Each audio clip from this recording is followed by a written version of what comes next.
الحمد لله نحمده ونستعينه ونستغفره ونؤمن به ونتوكل عليه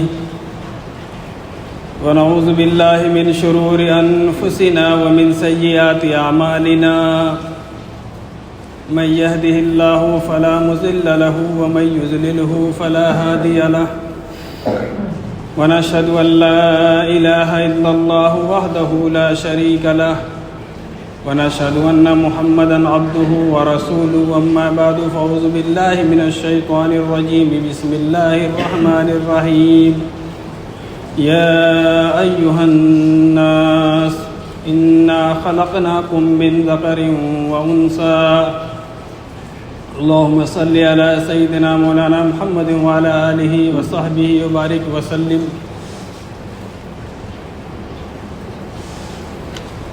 میرے بھائیوں،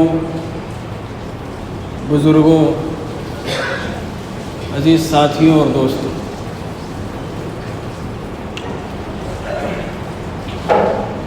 اللہ تعالیٰ نے اس دنیا میں سب سے پہلے حضرت آدم علیہ السلام کو پیدا فرمایا. یہاں بیٹھے اور آدم علیہ السلام کی کوکھ سے حضرت حوا علیہ السلام کو پیدا فرمایا. تو اللہ تعالیٰ نے سب سے پہلے آدم علیہ السلام کو بنایا، پھر حضرت حوا علیہ السلام کو بنایا اور ان دونوں سے تمام انسان کو بنایا. یعنی جتنے بھی انسان ہیں دنیا میں حضرت آدم اور حضرت حوا کی ہی اولاد ہے. اللہ تعالیٰ نے ارشاد فرمایا انا خلقناکم من ذکر و انثی، ہم نے تم لوگوں کو ایک ہی مرد اور ایک ہی عورت سے پیدا کیا. اللہ نے قرآن میں کہا ایک ہی مرد ایک ہی عورت سے تم سب کو بنایا. وجعلناکم شعوبا و قبائل، پھر ہم نے تمہارے قبیلے اور خاندان بنا دیے. لتعارفوا، تاکہ تم ایک دوسرے کو جان پہچان لو. ان اکرمکم عند اللہ اتقاکم، اور تم میں سب سے زیادہ عزت والا اللہ کے نزدیک وہ ہے جو سب سے زیادہ متقی اور پرہیزگار ہے.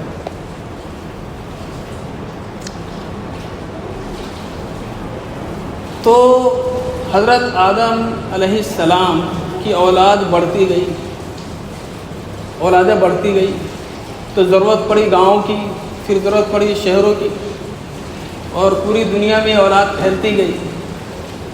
تو ان کی پہچان کے لیے پھر اللہ تعالیٰ نے خاندان بنا دی تاکہ معلوم ہو یہ کہاں سے آیا ہے، کون سے ملک کا ہے، کون سے شہر کا ہے، کون سے قبیلے سے اس کا تعلق ہے. تو پہچان کے لیے اللہ نے بنا دی. اللہ نے کہا لتعارفوا، تاکہ تم ایک دوسرے کو جان لو، ایک دوسرے کو پہچان لو. اب پوری دنیا میں وسعت ہو گئی مسلمانوں کی. مسلمان جب پوری دنیا میں پھیل گئے، کیونکہ سب سے پہلے انسان جو دنیا میں آئے ہیں مسلمانی، وہ الگ بات ہے، وہ جنگلوں میں اور دوسرے علاقوں میں جا کر اور دور دراز میں لوگ جاتے رہے. حالانکہ جتنے بھی قبیلے ہیں، اللہ نے کہا لکل قوم ہاد، جتنے بھی قبیلے اور جتنی بھی قومیں آئیں سب میں ہم نے نبی کو بھیجا ہے. سب میں ہم نے بھیجا ہے نبیوں کو تاکہ تم انہیں دین کی باتیں بتاؤ. جتنی بھی قومیں آئی، کوئی بھی قوم اللہ نے ایسی نہیں چھوڑی جس میں نبی نہیں آیا.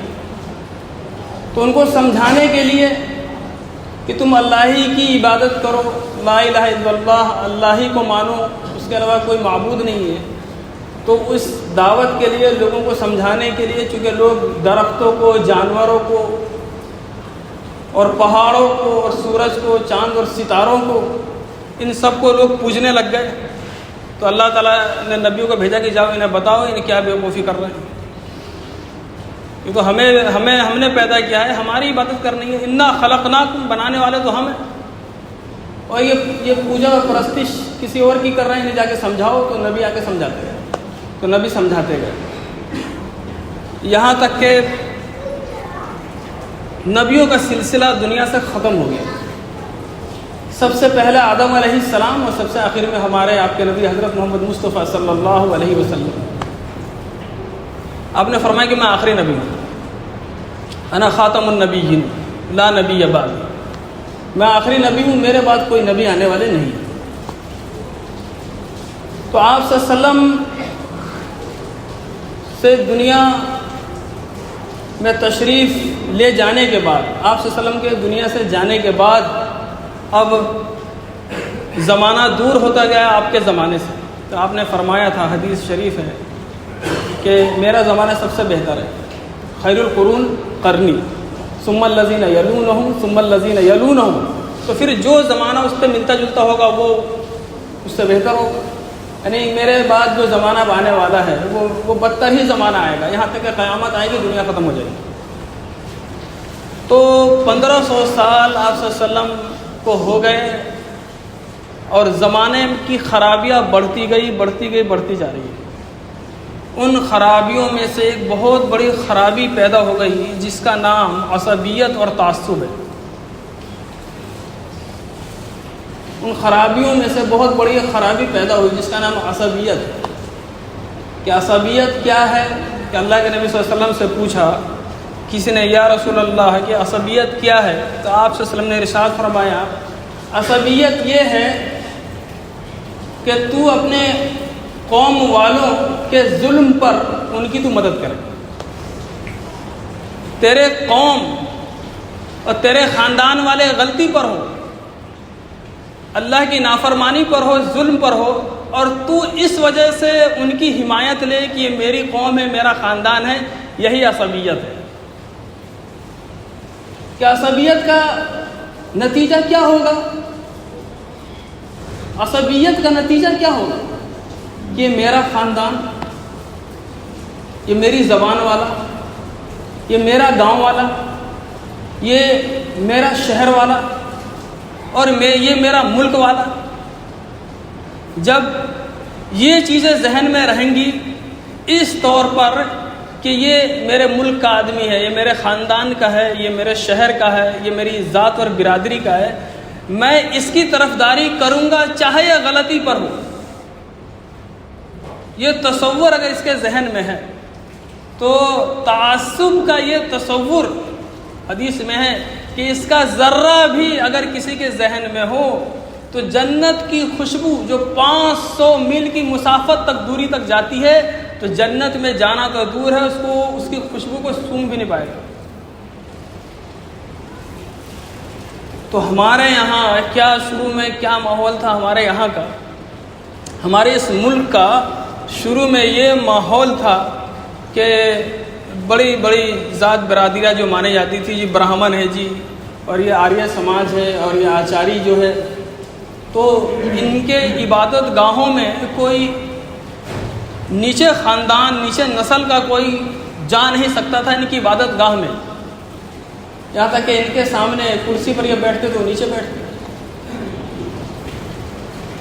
اور یہاں تک کہ یہ ہو گیا کہ ان کے سامنے سے، ان بڑے خاندان والوں کے سامنے سے کوئی نیچے خاندان کا آدمی گزر جاتا تو ان کو گندی گندی گالیاں بکتے اور اس کو اب شگن، اور یوں کہتے ہیں آج کا تو میرا دل ہی خراب ہو گیا. کون جیسے بلی راستہ کاٹ جاتی ہے نا، ویسے یہ نیچے خاندان کا آدمی ہمارے شبھ کاموں میں ہمارا راستہ کاٹ گیا. تو چونکہ ہم بھی ہندی ہیں اور ہمارے خاندان والے، آباء و اجداد والے، انہی لوگوں کا اثر ہمارے خاندان والوں میں، تو ہمارے خاندان والوں کا اثر وہ اس وقت کے ہندی مسلمانوں میں سے آج تک نہیں گیا. اور اس پر ظلم یہ ہے کہ ان کے خاندان میں جو علماء پیدا ہوئے، ان علماء کے ذہنوں میں بھی یہ تعصب اور یہ عصبیت بھری رہی. ان علماء کے اندر سے عصبیت نہیں نکلی، اور وہ عصبیت اس درجے پر رہی کہ کسی گاؤں میں اگر کوئی مسجد ہے اور اس میں ایک طرح کی برادری ہے، کسی شہر میں کوئی مسجد ہے اس میں ایک دوسرے طرح کی برادری ہے، تو اس مسجد کا امام اس گاؤں کے اندر اسی برادری کا آئے گا، چاہے وہ تقوی میں، چاہے وہ علم میں، چاہے وہ اللہ کی قربت میں، چاہے وہ دینداری میں اس آدمی سے، اس عالم سے پیچھے ہے جو کسی اور خاندان کا ہے، تو وہ سارے محلے والے اور وہ مسجد والے اسی کو امام رکھیں گے جو ان کے خاندان اور ان سے تعلق رکھنے والا ہوگا۔ کوئی دوسری جگہ کا امام جو بہت متقی پرہیزگار اللہ والا ہوگا ان کو کبھی نہیں رکھیں گے امامت پر۔ کیوں؟ کیونکہ یہ ہماری قوم کا نہیں ہے۔ یہ تعصب اس درجے میں پھیل گیا اور اس کی حمایت ہمارے چند کیا بہت سارے علماء نے بھی کر دی، یہاں تک کہ اس کا اثر یہ ہوا، بہت گہری بات سمجھا رہا ہوں، یہاں تک کہ اس کا اثر یہ ہوا کہ اس کا اثر مدارس پہ پڑ گیا۔ مسجد پہ تو پڑا ہی، اب مدارس پہ جہاں سے علم کے چشمے پھوٹتے ہیں، جہاں سے علماء پیدا ہوتے ہیں اور جہاں سے دین سکھایا جاتا ہے اور جہاں سے اللہ کے نبی صلی اللہ علیہ وسلم کے فرمان کو سمجھایا جاتا ہے اور جہاں قرآن کی تفسیر لوگ سیکھتے سمجھتے ہیں اور سمجھاتے ہیں، ان علمی اداروں میں بھی اس کا اثر ظاہر ہوا کہ ہمارا جو مدرسہ ہے اس علاقے کا ہے تو دوسرے علاقے کا، دوسرے خاندان کا کوئی مولوی ہم اپنے مدرسے میں مدرس نہیں رکھیں گے۔ اتنا برا یہ ماحول چلا گیا۔ بڑے بڑے اداروں کی بات کر رہا ہوں میں، بڑے بڑے اداروں میں اس تعصب کو میں نے محسوس کیا ہے۔ اب کسی بھی شہر میں چلے جائیں انڈیا کے، وہاں ایک مدرسہ ہے تو وہ شہر والے یہ چاہتے ہیں کہ فلاں، میں کسی بھی شہر کا نام نہیں لوں گا، فلاں شہر کا، فلاں گاؤں کا، فلاں قصبے کا، فلاں اسٹیٹ کا آدمی وہ ہمارے مدرسے میں استاذ کے طور پر یا مدرس کے طور پر وہ پڑھانے کے لیے نہیں آ سکتے۔ کیوں؟ کیونکہ ہمارے نسل کے نہیں ہیں۔ بتا رہا ہوں کیا ہو رہا ہے۔ کسی درجے تک کچھ مدرسے والے سبھی علاقے کے بچوں کو پڑھاتے ہیں، لیکن ایسے بھی مدارس کو میں جانتا ہوں جنہوں نے ایک علاقہ خاص کیا ہے کہ ہم یہیں کے بچوں کا داخلہ لیتے ہیں، یہاں کے بچوں کا داخلہ نہیں لیں گے۔ یہ علم کے پھیلانے والوں اور علم کے ٹھیکیداروں کی بات کر رہا ہوں میں، عام لوگوں کی بات نہیں کر رہا۔ ان کے ذہنوں میں یہ تصور اس درجے پر نہیں ہے۔ اتنا یہ گھر کر گیا، اب اس بربادی سے کیسے بچے؟ اللہ کے نبی صلی اللہ علیہ وسلم پر جب یہ آیت نازل ہوئی جو میں نے ابھی پڑھی ہے، یا ایھا الناس، اللہ نے کہا اے لوگوں، انا خلقناکم من ذکر و انثی، ہم نے تم لوگوں کو، تم سب کو ایک ہی باپ اور ایک ہی ماں سے پیدا کیا ہے۔ وجعلناکم شعوبا و قبائل، تمہارے شعبے اور قبیلے، تمہارے خاندان ہم نے بنا دیا، لتعارفوا، تاکہ تم ایک دوسرے کو پہچان لو۔ اور سن لو آگے، ان اکرمکم عند اللہ اتقاکم، اور تم میں اللہ کے نزدیک وہ بڑا ہے جو متقی پرہیزگار ہے، جو پرہیزگاری میں اللہ کے خوف میں آگے چلا گیا، وہ اللہ کے نزدیک بڑا ہے۔ ان اللہ علیم خبیر، اللہ خوب بہت اچھے سے، اللہ کو ساری خبریں بھی ہیں اور خوب علم والا بھی۔ اللہ نے لتعارفوا کا لفظ استعمال کیا، لتفاخروا نہیں کہا کہ تم فخر کرو ایک دوسرے پہ۔ تمہارے خاندان اس لیے بنا ہے کہ تم ایک دوسرے کو فخر کرو کہ میں اس سے بہتر ہوں۔ تمہارے خاندان اس لیے بنا ہے کہ تم ایک دوسرے کو نیچا دکھاؤ۔ تمہارے خاندان کیا اس لیے بنائے کہ تم خون خرابہ کر دو؟ تمہارے خاندان کیا اس لیے بنائے کہ تم آپس کی محبتوں کو توڑ دو؟ نہیں نہیں نہیں، جتنی بھی سوچیں ہیں، جتنا بھی تعصب ہے، اللہ تعالیٰ نے اس آیت کے ذریعے کہ تمہیں ایک ہی ماں سے، تمہیں ایک ہی باپ سے پیدا کیا ہے، اللہ نے سب کا قلق کما کر کے رکھ دیا کہ نہیں، ساری چیزیں ختم ہیں، کوئی تعصب نہیں، تم سب ایک ہی ماں کی اولاد ہو، ایک ہی باپ کے، اور تم سب برابر ہو، تم سب ایک ہی ہو۔ تم میں بڑا وہ ہو سکتا ہے جو تقوی میں بڑھ گئے، جو میری قربت میں، عبادت میں بڑھ جائے، وہ تو بڑا ہو سکتا ہے، لیکن کسی خاندان اور قبیلے کے بنا پر ہم تمہارے لیے جنت کا فیصلہ کریں گے یا جہنم کا، یہ ہم ایسا کبھی نہیں کرنے والے کہ تم اس خاندان کے ہو تو تمہاری جنت ہے، چاہے تم جتنی بدماشیاں دنیا میں پھیلا دو، اور تم اس خاندان کے ہو تو تمہارے لیے جہنم ہے، چاہے تم جتنی بھی نیکیاں کر لو۔ ایسا نہیں، ہمارے یہاں نیکیوں کو دیکھا جائے گا، تمہارے خاندان اور برادری سے ہمیں کوئی لینا دینا نہیں۔ یہ آیت کب نازل ہوئی؟ علماء کے 3 قول ہے اس بارے میں۔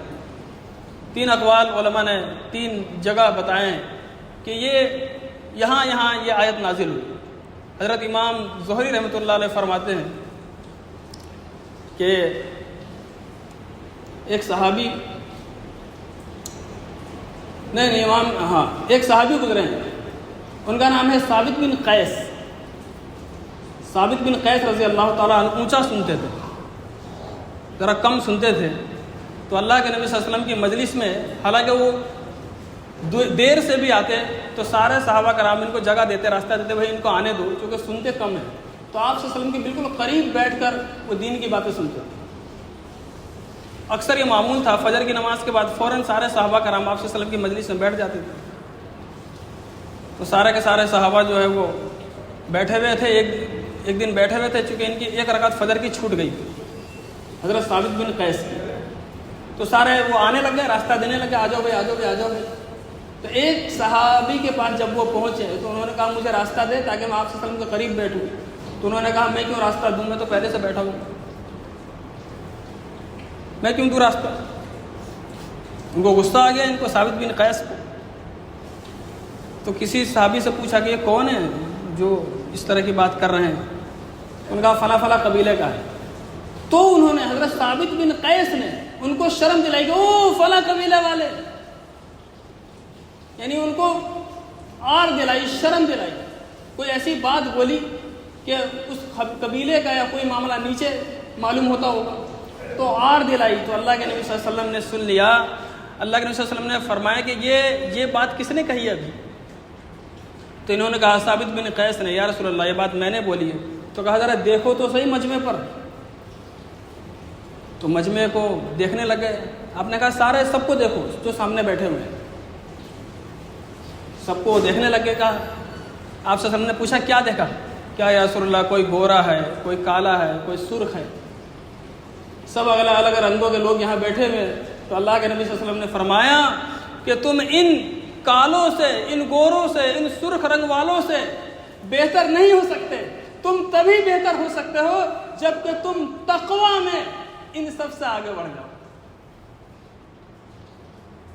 تب تم ان سے بہتر ہو سکتے ہو۔ تو اس موقع پر یہ آیت نازل ہوئی کہ ہم نے تم کو ایک ہی سے بنایا۔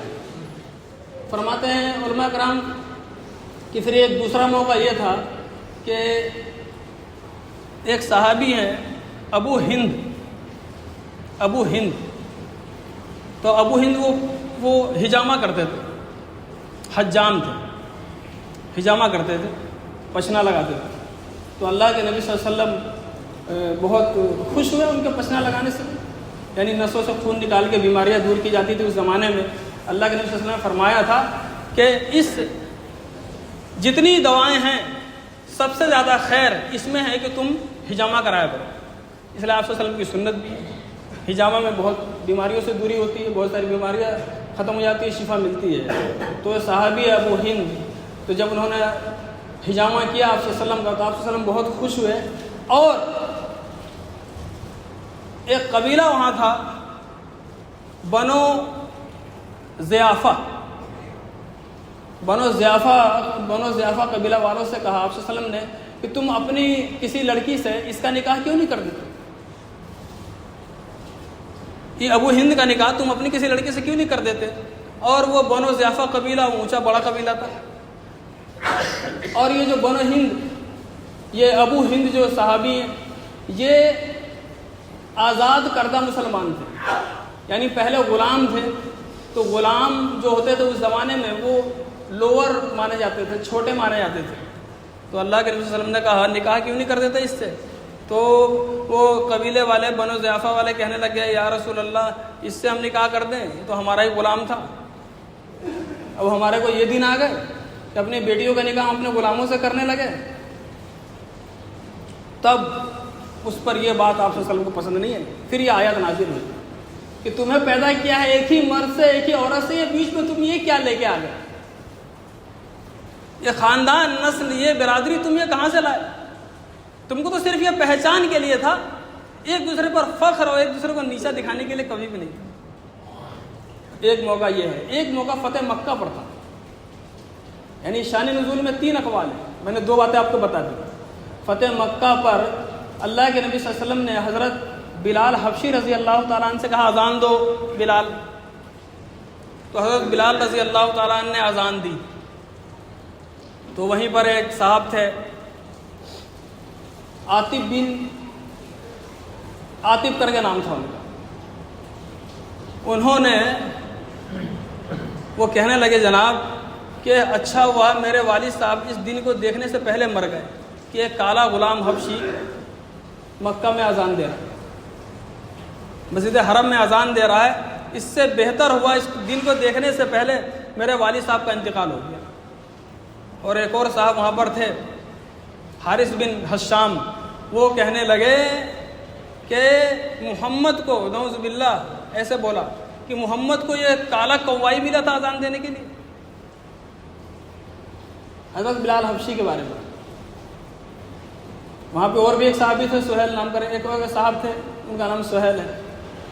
اور وہاں پر حضرت سفیان بھی تھے، ابھی ایمان نہیں لائے تھے. انہوں نے کہا میں کچھ نہیں کہوں گا اس بارے میں، یہ بلال اذان دے رہا ہے اس بارے میں کچھ نہیں کہوں گا، کیونکہ مجھے پتہ ہے کہ میں کچھ کہوں گا اور وہ رب اپنے نبی کو خبر کر دے گا کہ فلاں نے بولا، ان کو معلوم ہو جائے گا. اور یہ بات ہوئی، یہ باتیں چل رہی ہیں. اللہ کے نبی صلی اللہ علیہ وسلم کے پاس حضرت جبرائیل علیہ السلام آ گئے اور سارا ماجرا بتا دیے، چاروں پانچوں مل کے جو بلال حبشی اذان دے رہے ہیں دیکھیے ان کے بارے میں کیا فرما رہے ہیں. یہ چاروں پانچوں مل کے کیا کیا باتیں کر رہے ہیں. اور پھر یہ آیت نازل ہوئی کہ اے ایمان والو، تمہیں ایک ہی ماں سے ایک ہی باپ سے ایک ہی مرد سے ایک ہی عورت سے پیدا کیا ہے اور تمہارے قبیلے خاندان اس لیے بنائے کہ جان پہچان لو، ورنہ پوری دنیا میں پتہ نہیں چلے گا کوئی کس خاندان سے. تو اتنی سخت اسلام نے تو اس کو دور کیا، اسلام نے دور کیا کہ کوئی بڑا نہیں کوئی چھوٹا نہیں، تم سب ایک ہو. یہ خاندان برادری کے نام پر جو یہ جھگڑے ہیں اور یہ ذاتی کے نام پر جو یہ جھگڑے ہیں، اس نے اللہ کی نظر میں مسلمانوں کو اتنا گرا دیا ہے، اتنا نیچے کر دیا ہے.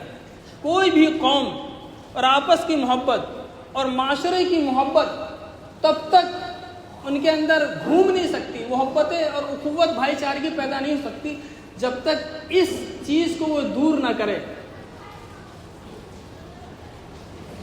ایک کفو ایک لفظ آتا ہے نکاح میں، برابری کہتے ہیں نکاح میں کفو اور برادری کو دیکھنا چاہیے. صحیح بات ہے. نکاح کے اندر کفو کو اور برادری کو دیکھنے کا مطلب جو علماء نے یہ بیان کیا کہ ایک جیسے کھانے پینے والے لوگ، ایک جیسے برادری کے لوگ عام طور سے ایک ہی جیسا رہتے سہتے ہیں، ان کا کھانا پینا ان کی زبانیں ایک جیسی ہوتی ہیں، تو آپس میں نکاح کر لینے سے یہ رشتے قائم رہتے ہیں. کہ وہ جو لڑکی کسی اور گھر سے یہاں آئی ہے اور کسی اور گھر کی لڑکی کو اپنے گھر میں لایا ہے، تو جہاں وہ 18-20 سال گزار کے آئی ہے جس ماحول میں، وہی ماحول اس کو ملنا چاہیے. اسی لیے کفر اور برادری. اگر اس سے آگے سوچیں گے، حالانکہ علامہ سرخسی رحمۃ اللہ علیہ المبسوط ان کی کتاب ہے، بہت بڑے حنفی ہیں، انہوں نے لکھا ہے کہ غیر کفو میں نکاح کرنا مستحب ہے. یعنی اپنے کفو سے کسی اور کفو میں کی لڑکی برادری کو لے آنا اور کسی میں کر لینا مستحب ہے، اس طور پر کہ ان کے رہن سہن میں زیادہ بعد اور زیادہ فرق نہ ہو، ورنہ تو بہت بڑا جھگڑا کھڑا ہو جائے گا.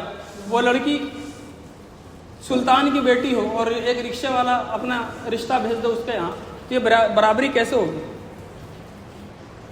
ارے وہ تو جس صابن سے وہ نہا کر آ رہی ہے، ایک سال میں تیری اتنی کمائی نہیں، اور اس کے گھر میں جو کھانا بنتا ہے تو وہ سونگھ لے تو بے ہوش ہو جائے، اور وہ جو کپڑے پہنتی ہے تیری ساری نسل مل کے ایک میٹر وہ کپڑا نہیں خرید سکتی، اور تو اس کے یہاں اپنے نکاح کا پیغام کیوں دے رہا ہے؟ وہ کیسے تو اس کو رکھے گا؟ وہ محلوں میں ایئر کنڈیشن میں رہ کے آ رہی ہے تو کیا رکشے پہ اس کو لٹائے گا؟ اس لے کر کے کہا کہ ہاں کفر کا خیال رکھو، جس طرح کا سامنے والا خاندان ہے اسی طرح کا آپ کا خاندان ہونا چاہیے، تاکہ یہ نکاح میں قوت ملے. نکاح میں اللہ کے نبی صلی اللہ علیہ وسلم نے فرمایا حدیث میں کہ 4 چیزیں ہیں کہ نکاح میں جس کا دھیان رکھنا چاہیے. اس میں سے یہ کہ خوبصورتی دیکھنی چاہیے لڑکی کی، اس کا حسب اور نسب دیکھنا چاہیے، اور اس کا تقویٰ دیکھنا چاہیے، اس کا علم دیکھنا چاہیے۔ اس طرح کی 4 باتیں گنوائی۔ لاسٹ میں آپ نے یہ کہی کہ لیکن سب میں جو زیادہ جو دھیان دینے کی بات ہے، تم اس لڑکی کی دینداری دیکھنا، اور اس کی دینداری کی وجہ سے تم اس سے نکاح کرنا۔ حسب نسب جمال پیسہ دولت ان چیزوں کی وجہ سے نکاح نہ کرنا۔ لڑکا غریب ہے، امیر لڑکی آ گئی اس سے بہت زیادہ، اور بڑے خاندان اور بہت مشہور جگہ کی کوئی لڑکی آ گئی، تو پوری زندگی اس لڑکے کو وہ غلام اور کتا بنا کے رکھے گی۔ اب کہاں سے نکاح کامیاب ہوا اس کا؟ پٹا گلے میں بانٹ دے گی، چل بے چل، میں آگے چلتی ہوں، تو پیچھے پیچھے بازار چل۔ وہ زبان نکال کے اس کے پیچھے پیچھے جائے گا، جی میڈم کہاں چلنا، چلو مجھے تو یہ کھانا کھانا ہے، کیونکہ پیسہ وہی لائیے نا۔ جی میڈم وہ تو آپ مالکین ہو، آپ جو کھلاؤ گے میں بھی وہی کھا لوں گا، میں تو کتا ہوں، آپ کا شوہر تھوڑے ہوں۔ جب وہ بڑے خاندان اور پیسے والی اس غربت میں اپنے پیسے کو لے کر آئے گی، تو وہ شوہر ہوگی اور یہ اس کی بیوی ہوگا، یہ بیوی ہوگا، مرد ہے نا، اور وہ شوہر ہوگی۔ اس دقت کو دور کرنے کے لیے اسلام نے کہا تمہاری ذات برادری شادی میں اخوت دیکھنے کا صرف اتنا مطلب ہے کہ یہ شادیاں صحیح سے چلے۔ یہ مطلب نہیں ہے کہ وہ برادری وہ نیچ برادری ہے، ہم اونچے والے ہیں، ہم اس میں نکاح نہیں کر سکتے، اس کا یہ مطلب نہیں ہے۔ ہم نیچ برادری ہے، اتنے اونچے میں ہم نہیں جا سکتے، اس کا یہ مطلب نہیں ہے۔ وہ فلاں کام کرنے والے ہیں، ہم اس میں نہیں کر سکتے، اس کا یہ مطلب نہیں ہے۔ وہ ان کا فلاں کام ہے، ہم یہ نہیں کر سکتے، اس کا یہ بالکل بھی مطلب نہیں ہے۔ اس کا صرف اتنا مطلب ہے، اگر اسلام یہ سکھاتا کہ وہ کام کرنے والے وہ برادری ایسی برادری، تو اسلام کا تو میسج ہی کچھ اور پہنچ جائے گا لوگوں میں۔ اسلام کو سب سے زیادہ قبول اس لیے کیا گیا دنیا میں کہ اسلام نے ہر کسی کو قبول کر لیا۔ اسلام نے ان کو بھی کرسی پر بٹھایا جن کا راستے سے گزرنا بھی لوگ منحوس اور اپشگن سمجھتے تھے، اسلام نے اس کو بھی وہ درجہ دے دیا کہ نہیں یہاں۔ اور جب تم اسلام نے کہا نماز پڑھو گے، سب سے بڑی دلیل اس کی یہ تھی، تو تم سب ایک ساتھ نماز پڑھو گے، جو پہلے آئے گا چاہے کسی نسل کسی خاندان غریب ہو امیر ہو، اور وہ کالا ہو گورا ہو کسی ملک کا ہو، جو پہلی صف میں آئے گا اسی کی وہ جگہ ہوگی۔ کسی کے لیے یہ جائز نہیں ہے کہ اس کو کھینچ کے پیچھے کر دے کہ میں بڑا خاندان والا ہوں، میں آگے آؤں گا۔ اسلام نے اس کو ناجائز اور بہت بڑا جرم اور ظلم قرار دیا۔ ایک ہی صف میں کھڑے ہو گئے محمود و ایاز، نہ کوئی بندہ رہا نہ کوئی بندہ نواز۔ ایاز بھی اسی صف میں، محمود بھی وہی، سلطان بھی نوکر بھی ایک ہی ساتھ نماز میں کھڑے۔ اللہ نے اسلام کے ذریعے وہ نظام قائم کیا، لوگوں کو یہ باتیں سمجھائیں۔ ہم یہ کہاں سے یہ لائیں؟ علامہ ملا علی قاری رحمۃ اللہ علیہ ایک کتاب ہے مشکات کی شرح، مرقات المفاتیح، سب سے مشہور عربی کی شرح ہے مشکات کی۔ اس میں حضرت علامہ نے لکھا ہے کہ ایک عالم ہے غریب ہے، یا ایک اللہ والا شیخ ہے وہ غریب ہے، اس کو کچھ نہیں ہے، تو لوگ جو ہے نا اس کے اس غریب اور چھوٹے خاندان کا ہونے کی وجہ سے اس کی باتوں کو لوگ نہیں سنتے اور اس کی باتوں پہ دھیان نہیں دیتے۔ اور کہا وہیں پر ایک عالم جو کہ بہت مشہور ہے اور پیسے والا ہے، اونچے خاندان سے، اور اس کی بات لوگ بہت غور سے سنتے ہیں، اس کی بات کو سمجھنے کی کوشش کرتے ہیں، حالانکہ جو پہلا والا ہے وہ زیادہ متقی، زیادہ پرہیزگار، زیادہ علم اس کے پاس ہے اور اللہ سے وہ زیادہ قریب ہے، اور جو دوسرا والا پیسے والا ہے یہ اس سے کمزور ہے ہر معاملے میں، علم میں، تقوی میں، پرہیزگاری میں۔ لیکن لوگ ایسا کرتے ہیں، اللہ تعالیٰ ہی اس دین کی حفاظت کرنے والے ہیں اور اللہ ہی اپنے نبی کی مدد کرنے والے ہیں۔ 440 سال پہلے حضرت ملا علی قاری رحمۃ اللہ علیہ نے یہ افسوس کا اظہار کیا تھا کہ ایسے حالات ابھی پیدا ہو چکے ہیں دنیا کے اندر کہ لوگ تقوی کو، ورع کو، حلم کو، علم کو، بردباری کو نہیں دیکھتے، لوگ دیکھ رہے ہیں پیسہ کو، دولت کو، خاندان کو، اور جب ایسا ہوگا کہ دولت، خاندان اور پیسہ کو عہدہ دیا جائے گا اور تقوی کو، پرہیزگاری کو اور فقیری کو جب نیچے کیا جائے گا تو دنیا کے اندر عداوت اور دشمنی پیدا ہوں گی، اور یہ سارا کام اللہ کے نبی صلی اللہ علیہ وسلم کی تعلیمات اور نظام اسلام اور فطرت اسلام کے خلاف ہوگا۔ اس لیے یہ چیز اپنے اندر سے نکالا جائے۔ مجھے تو اس پر تعجب ہوتا ہے کہ جب میں کسی سے پوچھ لیتا ہوں آپ کوئی مسلمان ہیں، تو پھر میں آگے کیوں پوچھتا ہوں کہ آپ کون سی ذات کے ہیں؟ کتنا گندا یہ سوال ہے۔ یہ کیا اب تو کیا پوچھ رہا ہے؟ نکاح کرنا ہے، پوچھ لیا جی آپ کی ذات برادری کیا تھا کہ دیکھ لیں ہماری سیٹنگ اس کے گھر میں ہوگی نہیں، یہ ٹھیک ہے۔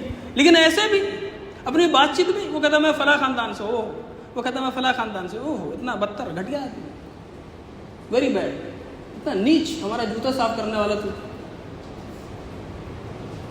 اس سوچ کا آدمی تو میں نے ایک ذات برادری، ایسا ہی علاقائی تعصب ہے۔ ایک بس کے 17 منٹ تک بات کروں گا، میری بات نہیں ختم ہو پا رہی، میں دیر سے بھی آ رہا ہوں۔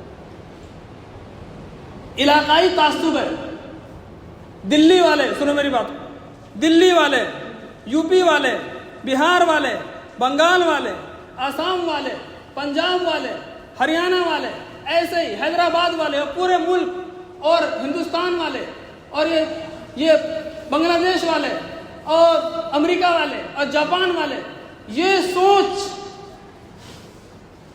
کسی کو اس طور پر ہے کہ ہم اس سے بہتر ہیں یا یہ ہم میں سے نہیں، ہم ان میں سے نہیں ہیں، تو وہ جنت میں کبھی نہیں جا سکتا، جنت میں کبھی نہیں جا سکتا۔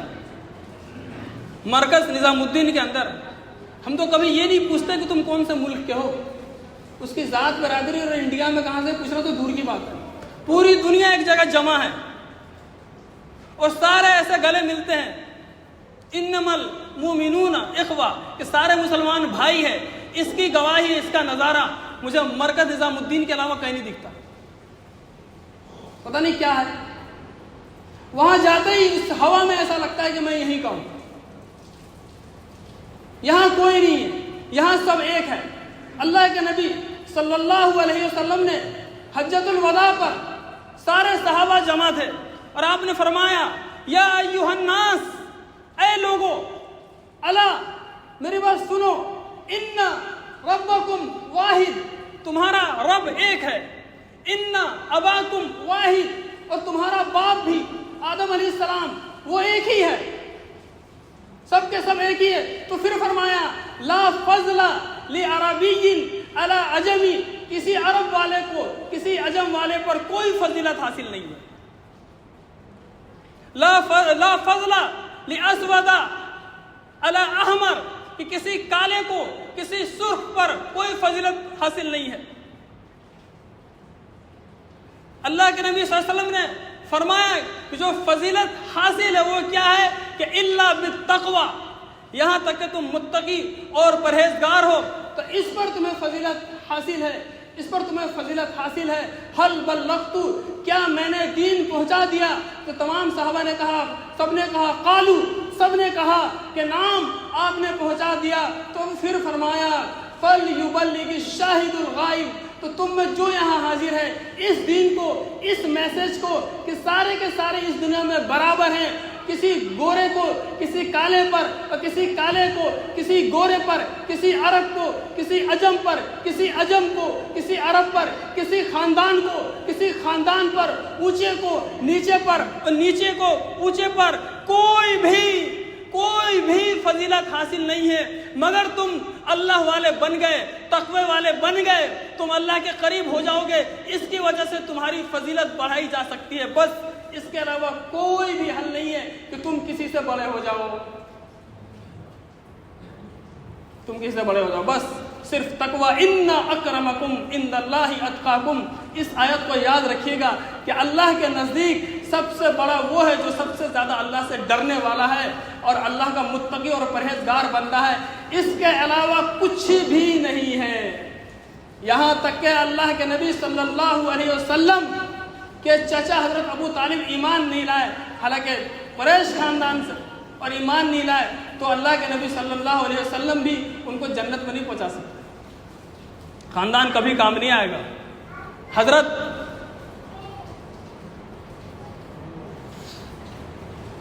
عبد الرحمن بن عوف، حضرت عبد الرحمن بن عوف رضی اللہ تعالیٰ عنہ سب سے مالدار صحابی قریش خاندان کے، آپ نے اپنی بہن کا نکاح، غالباً حالہ نام ہے، اپنی بہن کا نکاح حضرت بلال حبشی سے کر دیا. سارے تعصب کو توڑ کر ایک کچرے میں پھینک دیا کہ قریش سب سے بڑا، سب سے اعلیٰ، سب سے امیر آدمی، اور وہ بلال حبشی، حبشہ کا وہ کالا کلوٹا جس کو اس نے اتنا گندا لفظ کا استعمال کیا اس حارث بن حشام نے جن کے بارے میں، اور وہ بلال اس سے اپنی بیٹی کا نکاح کر دیا. حضرت عمر فاروق رضی اللہ تعالیٰ عنہ حضرت حفصہ کا نکاح آپ صلی اللہ علیہ وسلم سے ہونے سے پہلے حضرت سلمان فارسی کو پیش کیا تھا، وہ فارس کے رہنے والے تھے. تو ان لوگوں نے ثابت کر دیا کوئی ملک نہیں، کوئی شہر نہیں، کوئی گاؤں نہیں، کوئی بستی نہیں، کوئی برادری نہیں، کوئی خاندان نہیں، اسلام ایک ہے، اللہ ایک ہے، نبی ان کا ایک ہے، قرآن ان کا ایک ہے، اور یہ ایک ہی خاندان اور یہ نسل ہے، اور اسی سوچ پر یہ مسلمان، یہ اسلام والے مریں گے انشاءاللہ. ٹھیک ہے انشاءاللہ. اللہ تعالیٰ عمل کی توفیق نصیب